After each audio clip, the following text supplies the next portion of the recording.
One of those abilities, you hear the team say go, and all of a sudden everyone's going to dive. But as long as Bjergsen is split pushing and not there, obviously the Copenhagen Wolves, they're just running interference. They're just trying to keep Gambit in place and allow their split pushing master to keep control of the map. Yep, Bjergsen pushing back along that top lane. It's actually Genja that's going to deal with him, which is a scary situation for him. Guardian Angels is back available though, so he's going to feel relatively comfortable. Godbro does return to the bottom lane as well. He shoves that one back on, and everybody in the Copenhagen Wolves prepares for the next fight that will happen, and it's going to be on the Baron. A lot of money to spend as well. Almost every member with about 1,500 or more gold to spend. So they're just going to head back, earn them, spend some of that hard-earned cash, and just start running back to the respective positions. 30 seconds on the clock for Baron Nashor, 43 seconds on the clock for Dragon. And you can see Gambit, they're starting to ward up in position. This is definitely going to be the next objective, and whoever picks that up, you have to feel will have the power needed to grab an inhibitor. Gambit realizing the situation, they've quickly shoved straight down that mid lane, trying to clear out as much as they can. They need to try and get across towards that Baron. They've got 8 seconds left. There's an Oracle on Edward. He's trying to clear out any wards. Wolves didn't actually get any of the Oracle, any wards actually around that river, so despite the fact they went back, they didn't make use of their time very well there. So this was one of the problems they had against Evil Geniuses earlier in the day. Their vision was not necessarily the strongest, but they've caught onto Diamond. He's been flung backwards, and here's the fight from the Wolves. They're going to have a 5v3 here because you can see the Baron is actually being fought over. Crescendo comes out. Gambit are actually in the middle of taking the Baron down. Can they get it in time? That's the question. I'm looking for the buff, and there it is. They've picked up the Baron now, and the rest of the team coming around, but they've already lost 2 members, and that is going to be the Diamond and Darian, both taken down. Big, important defensive units there. Copenhagen Wolves are going to push straight up and get the inhibitor. Now, without the Crocodile and the Dog, the question is, can they defend 5 versus 3? Copenhagen Wolves are making a beeline for this mid lane. They're onto the turret, and it's busy being tanked up by Bjergsen. Not the greatest of targets. He's just going to jump to safety. The turret is down, and their attention is going to be on the inhib. Let's see if a bullet time or a crescendo comes out from Gambit. Wolves may even try finish. They have a numbers advantage here. They have a tankiness as well, and honestly, I don't think there's really the damage from Gambit to try and prevent them doing this one. You can see actually Deathmark goes in. Genja's going to get his Guardian Angel popped, but will it be the death of Bjergsen? He gets away with absolutely nothing. Alex Itch is going to go down. Requiem will surely come out. He's going to pick up 2 targets from this one, maybe 3. No, doesn't get Godbro. He's too tanky, but it holds off the Nexus turret for just a little while longer. So that single death, as well as the Requiem, was enough to actually save them from losing more Nexus turrets. But 1 Nexus turret was killed, as well as the mid turret and that inhibitor. Even though they've got the Baron on a couple of their members, you have to feel that the Wolves are still in the driving seat. They've been split pushing the whole time, and now their minions will do it for them. Their minions will all have additional HP and take control of the map. Gambit are grouped up in the middle, and they might try force a 5 versus 4. Looks like it's going to be Darian rushing straight down for that Dragon. He may even try and take the bottom turret as well. See what advantage they can take from it. There's a big creep wave in the top lane that somebody's going to deal with from Copenhagen Wolves. It will be the Dragon, so they're trying desperately to keep that gold advantage slightly degraded against the Copenhagen Wolves right now. It's going to be 5,000 gold between them. That bottom wave is also going to get shoved in. Diamond Prox, meanwhile, is keeping Godbro very busy in that mid lane. So, 19-9 now. Copenhagen Wolves with the advantage over Gambit. If only they would have beaten Evil Geniuses, it could have been a fight for 4th place. Yeah, definitely would have been taking that 4th place, but unfortunately, that isn't the case. What they are doing now is they're almost pushing Fnatic into that 1st place position. I talked about it very, very early on, the damage threats that were coming out of Copenhagen Wolves, and with Deficio having that cages, like you pick another Liandry's Torment, he's now all of a sudden a lot of their magic damage outside of, Singe just eating that poison trail. Those plants and all the damage that Zyra puts down is also going to need to be a factor to be considered by the Gambit. Look how aggressive Gambit are being, though, despite the fact that they did really have a fight in their inhibitor turret. They're shoving straight down the mid lane here. They may be able to get this inner turret. Bjergsen was off at the top lane. They realize that fact, and they're going to get in and tank it. So great play there by Deficio, slowing up at least Diamond Prox on his approach. And of course, the Andrews is going to be hurting them quite hard. Remember, this is going to be a 4 versus 5 if they pick the fight, because in the top lane, Bjergsen's pushing. Bjergsen's going to carry on pushing, and actually the rest of the Copenhagen Wolves, they're not letting them back off here. Instead, Bjergsen's going to get all of this free time to keep on pushing. The rest of Gambit have to walk the entire away because the Wolves are hot on their heels and going to keep chasing down. They do clear out that wave, though.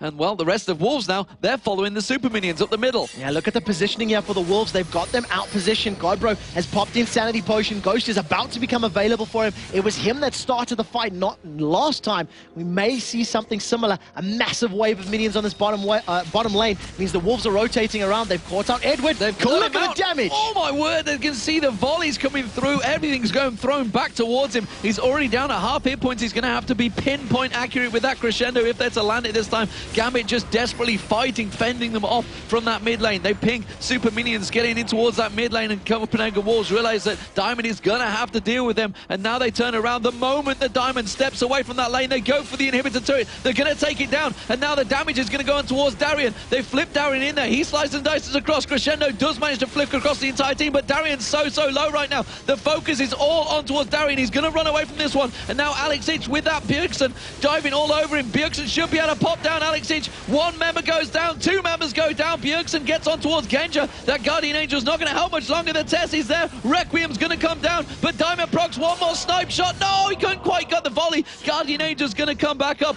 Everybody's so low on Copenhagen Wolves right now. It was a 3-for-3 engage, and now they're chasing on towards the Tess. He turns it around, puts the volley down. Will it be enough? No, he gets shut down by Diamond procs. It's a 4-for-3 trade. They didn't quite get the inhibitor, and now they have to fend off the Super Minions. They did manage to get the turret, and that's the important thing. The next time that fight happens, they will be able to pick it up. Super Minions are chasing onto Edward, and he's not actually going to be able to win out that fight. Forced to run for his life. Edward is now dealing with the minions in the top lane. Remember, they have extra HP, so it's going to be pushing against them. Copenhagen Wolves overstayed their welcome just a little bit, and Gambit did very well to survive as long as they did, but it was 4-for-3 at the end of the day, and they did lose the turret, so Wolves will be happy with that pressure. Edward comes speeding out, trying to defend off that inhibitor. They don't want to let that one go down. Their mid lane inhibitor will be respawning very soon, actually, so those Super Minions, they're not going to last much longer up that mid lane. 2-minute timer you see come up for the Baron. That will be the next target of focus, and Gambit, they really need to clear out all of the lanes quickly. So another epic here today on Super Week. 50 minutes and still going. 1 minute 40 seconds on the clock until Baron Nashor comes back up, and that's definitely going to be the next point of contention here. You can see the insanely high CS numbers. Mid laners, 470 CS apiece. AD carries, 410 to 436. Even our top laners are approaching 300. Hell, even Jungle Masters has 300 CS. With the amount of time that these two teams have been spending, this is probably one of the richest games we've seen all weekend long.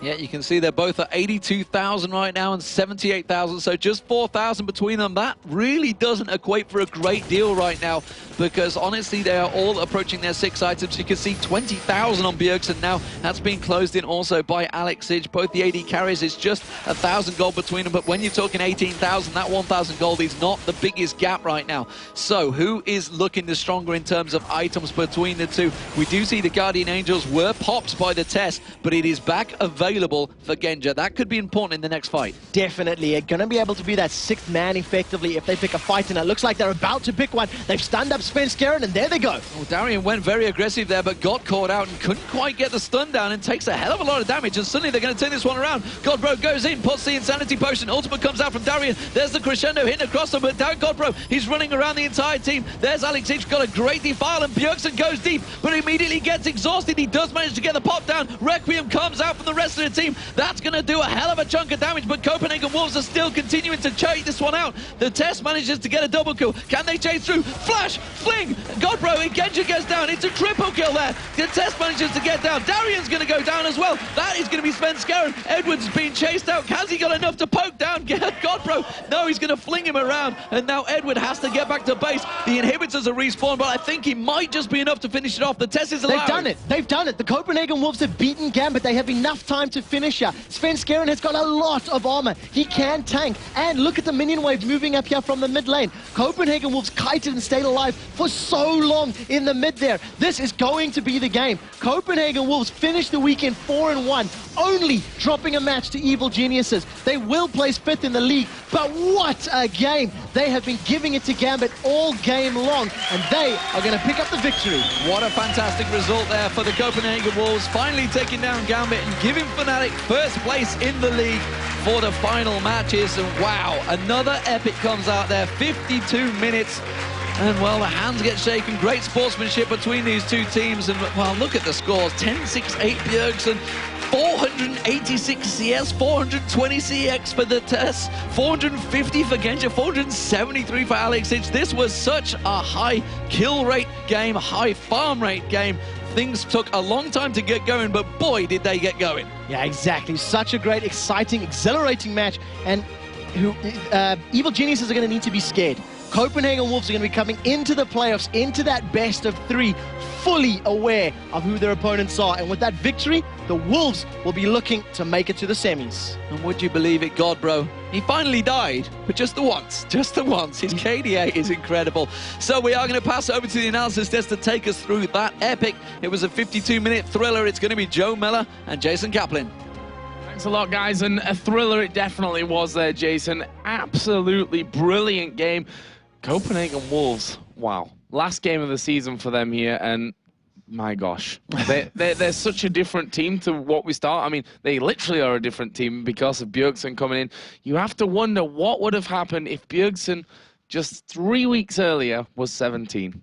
They might be in the top of the tables, to be honest. And I think the Copenhagen Wolves should rename themselves to Bjergsen's Wolves, which is the way he's been playing. He's always been carrying his team. But I have like a half page of notes just from that game alone.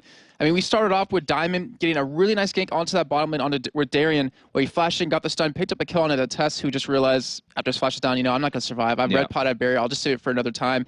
And then from there, it just kept going. But the whole story was something we saw back in Lille with out of Bjergsen. It's just let Bjergsen split push, just keep the rest of the team alive, don't fight, and then you'll end up winning these fights as the game goes on. Yeah, and you have to give credit to the entire team there from Copenhagen Wolves. As Demon said, God, bro, this is a player who, at the start of the season and even in the mid stages of the season, looked a bit shaky, to be honest. Looked to be a possible weak link in this Copenhagen Wolves lineup. But these last 2 weekends, well, I say last 2 weekends, he didn't play last week. So this weekend, he's looked so amazing. Died once in that game, 14 assists, got a kill in there as well.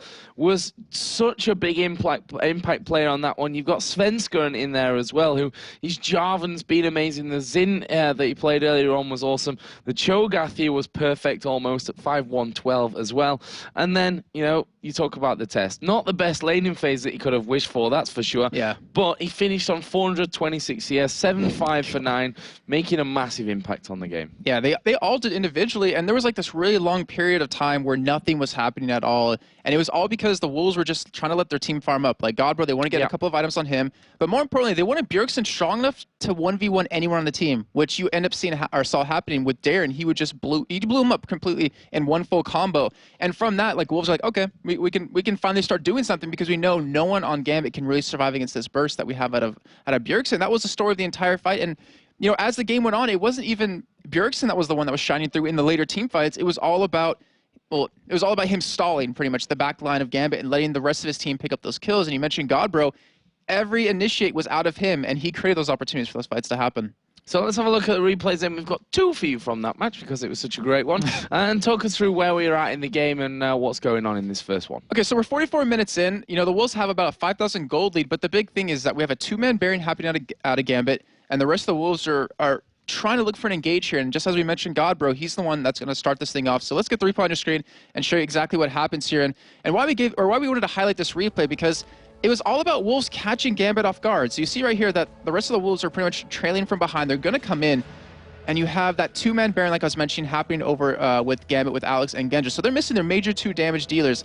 And because of Godbro having that rally, he gets the fling out of Diamond, and they're like trying to save him here, but you see on the Baron, they're still doing it. Like, they don't want to back off. They don't want to give it away. They think the team can escape here. But with the damage they have, with the CC they have, they're able to pick up these kills. And yeah, I mean, Gambit has Baron, but it doesn't matter because Wolves were able to pick up these kills and were able to, you know, take an advantage, take some more turrets, take an inhibitor turret, and we're able to finally close out the game because of that. Because this one fight right here, because that one decision that Gambit ended up choosing.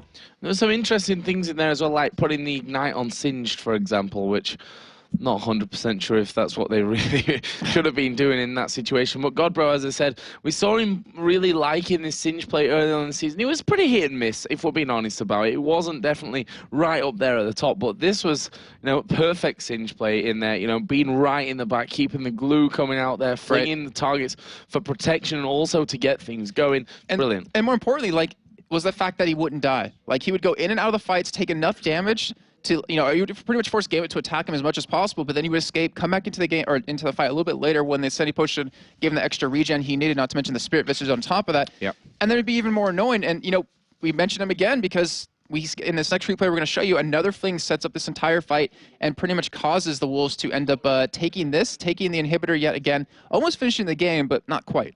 Well, they did in the end, but let's have a look at this replay then, number 2. All right, so it's 83,000 gold to 78,000, so the game's relatively close. Gambit, we're starting to make a push back into the game. 50 minutes in, I mean, that's really long. And the thing is, the Wolves know if they lost a fight here on their side of the map, the game would probably be over. Like, because Gambit could push down the entire base of the Wolves. So let's get the replay on your screen and show you what happens here, because there's a couple of really key plays, especially with Godbro, that really set up this entire fight perfectly. So Darren, he's going to take about half of his health in damage here just from being flinged in, being hit by a turret in the test, doing some really good damage to him. And this is something I want to show. So they call for the engage. You see Godbro, he's going to go into the backline with the Insanity Potion, and what he does is he's going to fling Alex Itch right into the ultimate of Deficio, and he's going to keep him inside of that. And because of it, they get the nice knock-up onto him. They pretty much mitigate a lot of his damage, and they're able to train the damage onto every member of Gambit, not to mention the Chain of Corruption coming in. It just locks them down perfectly. And Bjergsen, like I was saying before, he wasn't really like a star player as in the team fight. It's just he was a distraction. Like, he got Gedge's Guardian Angel off right away. You see 4 members of Gambit fighting him, while Alex is left alone fighting the 4 members of Wolves. And if you look at the health bars, it's completely in favor of the Wolves, and they just continue this. They end up winning the fight. Bjergsen goes down, but honestly, it was worth it in the end, as they are going to be able to pick up that the ace, I believe it was, and finish off the game a couple fights later.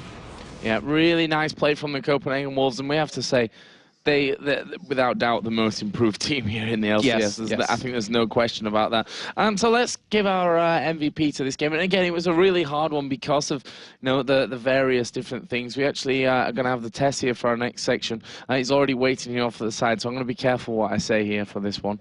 But we're going to give the MVP over to Bjergsen, simply because he's made so many people think that Zed is easy to play from that game. I thought it was easy. I don't know, I tried it once and it went terribly, but yeah, and the whole point of that, they let him farm long enough. Like, you see this happen so many times. They let him farm long enough so he could one-shot anyone in Gambit, but the thing is, he stalled the game long enough for that to happen. He stalled the game long enough for Godbro to get the items he needed, for the Test, who had a bad laning phase, to catch up.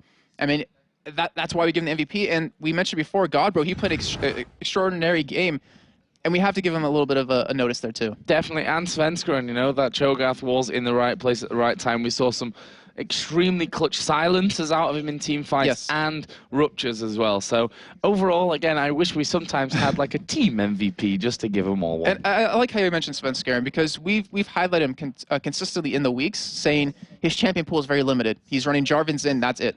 But he showed us this week his Nasus, he showed us his Cho. He can play other junglers, and he can really be impactful the way he needs to be for his team. Well, congratulations once again to the Copenhagen Wolves. Definitely going to be wanting to bring that kind of game against EG next weekend in the playoffs. But that's it from us here from the analysis desk for now. We're going to go over to Shox, who's waiting with the MVP of that game, Bjergsen. Thank you. I'm here with Bjergsen, the MVP. Bjergsen, I want to ask you, I was a little confused at the picks and bans because you guys banned out Shen. You had first pick, and that's a champion that Godbro is very comfortable of, and then you first picked Varus.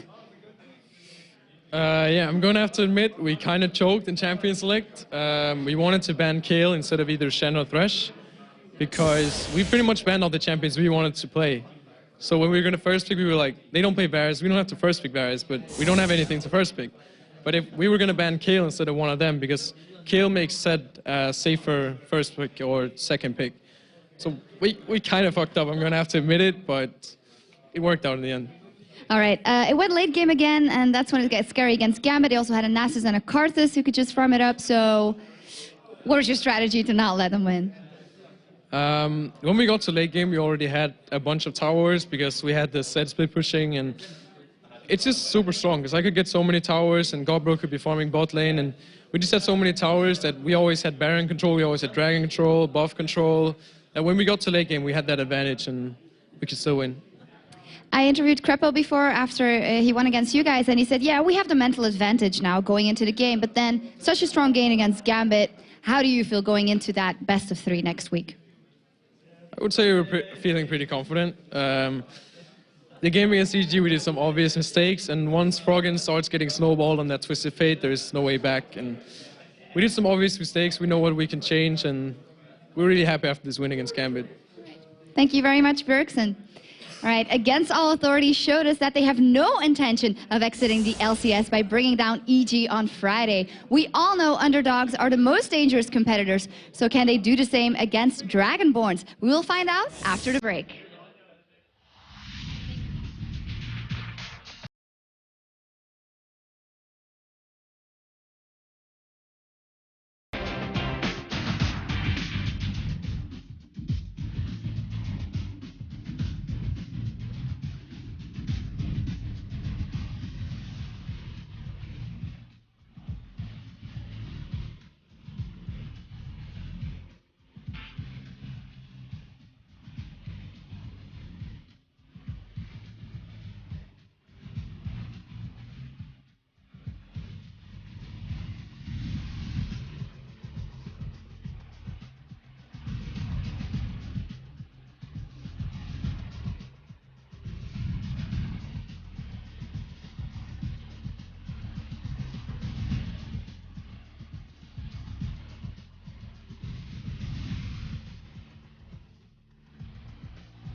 Welcome back, ladies and gentlemen. We are joined on the analysis desk by the Tess from the Copenhagen Wolves. Very well played there. Thank you, Demon. No problem, no problem. We are going to go on towards some Twitter questions, which is why we've got the Tess on here. And the question was, what team do you think has the biggest chance of an upset in the playoffs, and why? And the playoffs, of course, coming up next week. Let's just remind you of those playoffs. It's going to be SK Gaming versus Against All Authority, and it's going to be the Copenhagen Wolves versus Evil Geniuses. And you will be, if you win that, going through to face Fnatic. Yeah, so it's going to be hard. I mean, it's EG, and we just lost to EG today. So they're looking really strong. It's the only team we lost to in the Super League right now. So they're looking really strong. Like, the upset, the biggest upset is, I think it's pretty, like, straightforward. It's going to be AAA. Like, if they beat SK, it's going to be such an upset. It would be a big upset. It'd be an upset for SK, and then it could be an upset for Gambit. But we got a couple of responses here, Jason, if you want to do the first one. Yeah, sure. We have from @Robbie Mihal, says he thinks the Copenhagen Wolves can cause the biggest upsets because they are very strong, just not as consistent. And, you know, I look at the consistent part. I think they've been playing really consistent the past couple of weeks. And it gets me. I mean, you're obviously here, and you've had a fantastic week. You started 0-9 for God's sake. Yeah. And if you actually look at your score, I think you ended up going like 14-5 or something ridiculous like that. If that's not consistent, guys, I don't know what is. And then you have to look at this, though. I mean, I can understand why he says the Wolves, because they went from 0-9 beginning of the season to potentially winning the playoffs. Like, that would be like the Cinderella story. I mean, it is consistent. It's always consistent. We were consistently losing at the start. That is true. There you go. Very true, very true. I think it was 12-6 you've gone, actually. Maybe 13-6. Not too sure if that's updated. But that's what you've gone. That's not bad. Yeah, 2 for 1. It's pretty good. That's a pretty good rate when you consider the likes of Fnatic, Gambit, SK Gaming, EG. I mean, what were your original thoughts when you qualified for this in Warsaw and the FU Bjergsen came out from Deficio? And even he predicted, you know, if you came up against Millennium, you weren't going to win. You 2-0'd them. You got into the LCS. What were your overall thoughts when you first qualified? I mean, we qualified against Millennium, which were like Top Gun's favorites.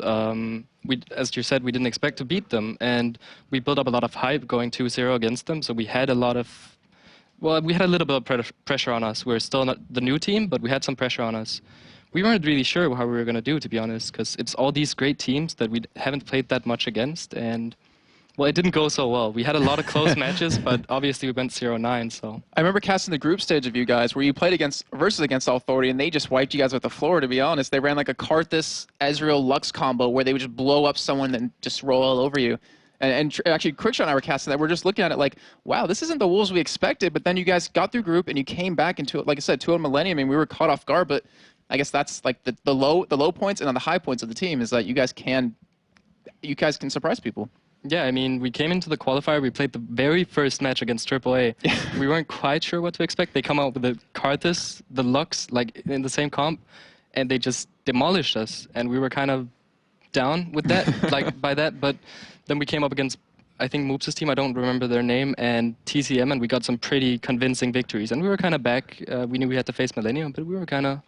And what do you think of the other teams? Obviously, coming up, it's going to be against All Authority. You know, you just talked about them. How do you feel they've done? They've obviously managed to secure 6th spot. They're going to be playing SK Gaming next week. How do you think that will work out between them?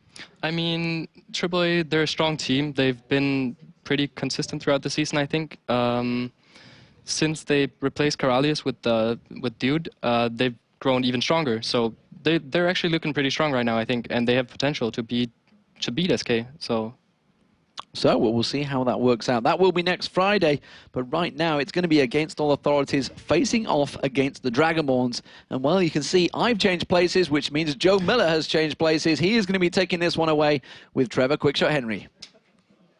Thanks a lot, guys. Against All Authority versus Dragonborns is coming your way in just a couple of minutes here. Game number 7 of our final day of Super Week. Against All Authority have looked pretty strong so far this weekend and locked into that 6th position, which will give them the quarter-final playoff match against SK Gaming. That addition of Dude and having the gaming house in there finally has really, really helped out their game. Dragonborns, on the other hand, they're bottom of the league. That position is safe for them right now, if you can call it safe. That's probably not the right word to use. Yeah. But they will definitely finish in that 8th spot. So it's all about pride here in this in the final game for both teams in the regular season. Yeah, exactly. And earlier today, both teams are coming into this with a loss. So it's something that they're going to need to bounce off of and pretty much come back from it. But as the positions are not at stake, as this is just a game for pride and for practice, going into the playoffs for Against All Authority and going into the summer promotion tournament for Dragonborns, this is where they can either try something new or just try to perfect their calling and communication. Because, you know, we seen the relegation video earlier, and you heard the Dragonborns manager saying, well, we're pretty much going into playoffs and we've got a bye week and it's time to boot camp. Yeah, that's practice time for sure. I'm excited to see what we see in this one, because Dragonborns are a team that did different things anyway, so maybe this one's going to be a real fun one. Let's have a look at the lineups of both teams, starting with Against All Authority on the blue side. Freddy122 in the top lane, probably. Virtual in the jungle, Schley in the middle, and No Dude, the AD carry and support. And of course, they're coming into this matchup with a 3-0 head-to-head with the Dragonborns. Yamato Cannon in the top lane, Maluno in the jungle, Shushay in the mid lane, Hosan and Movert in, of course, the duo lane. So, bans and picks, I said we might see something interesting. Do we want to predict what we're going to see banned out, apart from, you know, maybe Draven? So it's going to be an interesting one to see what happens, because Shushay's been playing AP Cannon quite a lot, to varying levels of success. He's had a couple of very good moments, but for the most part, it hasn't had much of an impact on the matchup. We've also seen Yamato Cannon trying his hand at Jace. We've also seen Jace being played by Hosan. So some new, slightly different picks to, you know, what we have been seeing. But I imagine Jarvan's going to be a priority ban probably for both teams, as we know Virtual and Maluno